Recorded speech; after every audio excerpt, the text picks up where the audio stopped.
بسم اللہ الرحمن الرحیم۔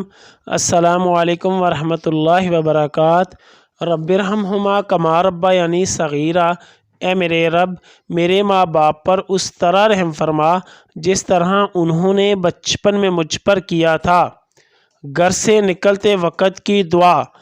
امام ابو داؤد نے حضرت انس بن مالک رضی اللہ عنہ سے روایت نقل کی ہے کہ بلا شبہ رسول اللہ صلی اللہ علیہ وسلم نے فرمایا، جب آدمی اپنے گھر سے نکلے اور کہے بسم اللہ توکلت علی اللہ لا حول ولا قوت الا باللہ، ترجمہ اللہ تعالیٰ کے نام کے ساتھ میں نے اللہ تعالیٰ پر بھروسہ کیا، نہ گناہ سے بچنے کی ہمت ہے اور نہ نیکی کرنے کی طاقت مگر اللہ تعالیٰ کی توفیق کے ساتھ، تو اس وقت کہا جاتا ہے تجھے ہدایت دی گئی، یعنی راہ حق کی طرف، اور تو کفایت کیا گیا، یعنی اپنے غموں سے تو بچا لیا گیا۔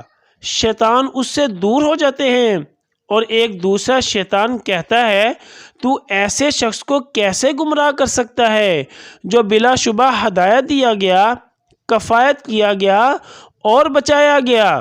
سنن ابی داؤد۔ یا اللہ، خاندان اہل بیت کی سچی محبت ہمارے دلوں میں راسخ فرما۔